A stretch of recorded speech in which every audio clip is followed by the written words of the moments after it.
पर आइए, बोलिए, जितना समय बोले। But I want this to be included in the bill please. मैं ये कह रहा हूं, इसको इंक्लूड करिए बिल में। इसमें क्या समस्या है सर? ये बड़ा गंभीर विषय है। आपको मैं चाहता हूं इसे बिल में जोड़ा जाए। विषय पर बोलना चाहते हैं ना सर? मैं चाहता हूं इसको बिल में जोड़ा जाए। बोलने दीजिए ना, बार बार रोकेंगे मेरा फ्लो रोक नहीं रहा हूं मैं। आप शुरू से अब तक अपने बोलने के 10 मिनट में आपने 8 मिनट तक पृष्ठभूमि बताई। मैं आपसे यही आग्रह कर रहा हूं कि भूमि बताने के बाद ही 8 मिनट नहीं, आप 12 मिनट बोलिए, बिल पर बोलिए। अच्छा चलिए, सब्जेक्ट पर बोलिए। बिल्कुल प्लीज सर। पीरियड प्रोडक्ट्स एक लग्जरी नहीं है, वो एक लाइफस्टाइल चॉइस नहीं है, वे एसेंशियल गुड्स हैं। और पांचवा पॉइंट और आखिरी पॉइंट, ये विमेंस इशू नहीं सर, ये फ्रेमवर्क का इशू है।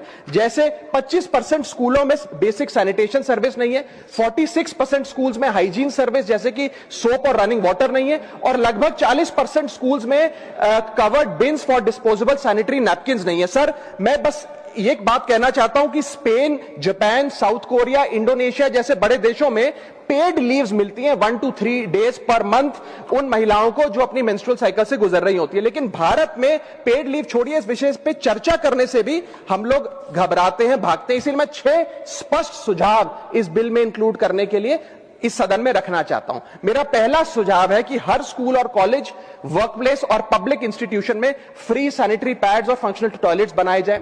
दूसरा, schools, anganwadi centre, public health care centre और आशा नेटवर्क्स के जरिए अफोर्डेबल या फ्री मेंस्ट्रुअल प्रोडक्ट्स घर घर में पहुंचाए जाएं। रॉ मटेरियल्स जो हैं, जो मेंस्ट्रुअल प्रोडक्ट्स को बनाने में इस्तेमाल होते हैं, उन पर भी जीएसटी समाप्त किया जाए। और मेंस्ट्रुअल हेल्थ की एजुकेशन की जब बात होती है स्कूलों में, तो सिर्फ महिलाओं को नहीं, बॉयज को भी इस करिकुलम में शामिल करना चाहिए, because boys are rarely included in menstrual health education. और शायद समाज के साइलेंस का एक बहुत बड़ा कारण यह है कि लड़कों को, स्कूल जाने वाले बॉयज को मेंस्ट्रुअल हेल्थ की साइंस से दूर रखा जाता है। पांचवा सुझाव, मेंस्ट्रुअल वेस्ट मैनेजमेंट के लिए नेशनल फ्रेमवर्क बनाया जाए ताकि सेफ और इन्वायरमेंटली रिस्पॉन्सिबल डिस्पोजेबल सिस्टम्स हो।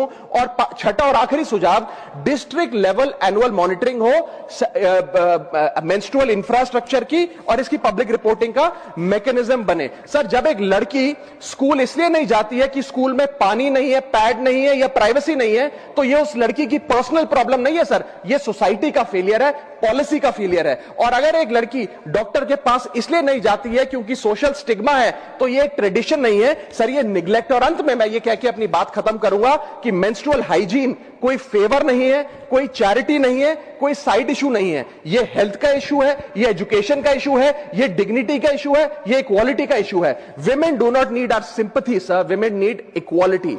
Women do not need silence. Women need dignity. And women do not need tokenism. Women need rights.